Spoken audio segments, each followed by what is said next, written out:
means a lot. It does. You know, that was our sack leader a few years ago, and a lot of people, I mean, might not even know that.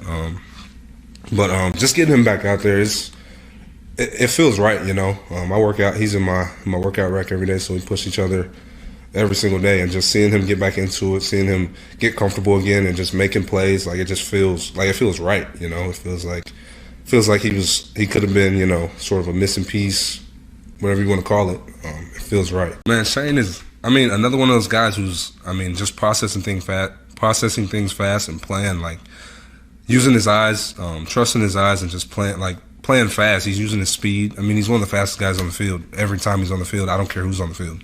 Like I would put money down that he's top 2 fastest guys on the field. There's not going to be, you know, a lot of guys that can run with him. So just for him to be able to slow the game down and get it to where, like, okay, this happens, let me do this, I think that helped him a lot. And, I mean, his game is, I'll be honest with you, it's light years ahead of where he was last year. So I'm excited for him as well. I think he's just playing fast. Like, he's eliminated all the second guessing from his game, or a lot of it. I won't say all of it, but a lot of the second guessing from his game. And I think that, honestly, I think that's one of the most important things you can have as football players. Like, your ability to process a play fast and just react and go, and don't second guess and think maybe he meant, like, react and go. And I think that was something that he was doing a lot better, and that he's been doing a lot better this spring as well. So, I mean, like, I feel like this is, like I've said this a lot, but sky's the limit for a lot of guys on this team, you know, and, like, I mean, I can't wait.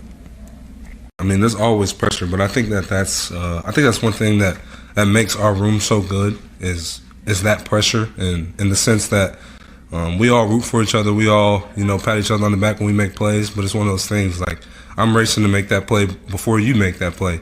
And I think that at the end of the day, that's why our group is going to be so good. I mean, we upgraded everything now. Like, we're trying to do, you know, our LBU thing, and we're committed to that. I'll selfishly say the 2018 class.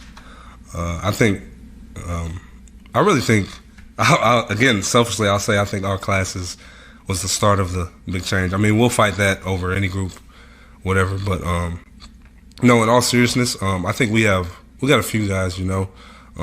But I think that the good thing about our defense right now is it doesn't have to be one person. It's never sort of like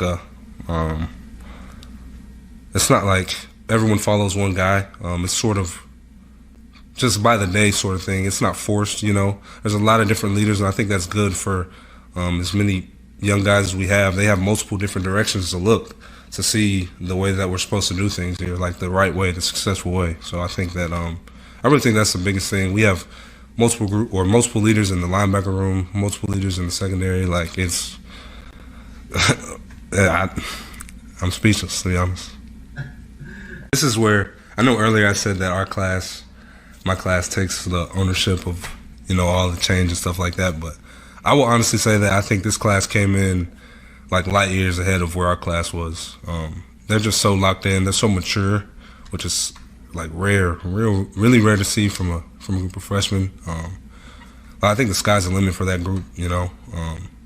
Really locked in like that. I don't think people realize how impressive it is for a freshman to come in college and have so many distractions, but be like this is my main thing, and I'm going to keep this the main thing. I'm going to focus on this. And I think that's a common theme across the board with all of our freshmen. Like, I don't think there's one where it's like he might be like, no, I think they're all locked in. They all want to help produce like immediately, and I think that a lot of those guys will play. So way different. I can just think too. I mean, something that our coaches have kept saying this year that I think is very relevant is like the guy who's going to play. Like, it's not going to be like by default sort of thing where like you just know the playbook, so you got to play now. Like, that's not the deal. Like, whoever starts at whatever position it is, like, this is the standard for this position at the University of Oklahoma, and it needs to look a certain way, and it has to be upheld a certain way. And so I think that that's the biggest thing. That was something that we didn't have a few years ago. Like, some things that I can honestly say I felt like there were some places where, I mean, we just did what we had to do and kept it rolling. But, I mean, we're so deep now, like, there's no reason that should be an excuse at all. For more information, you can visit TULSAworld.com.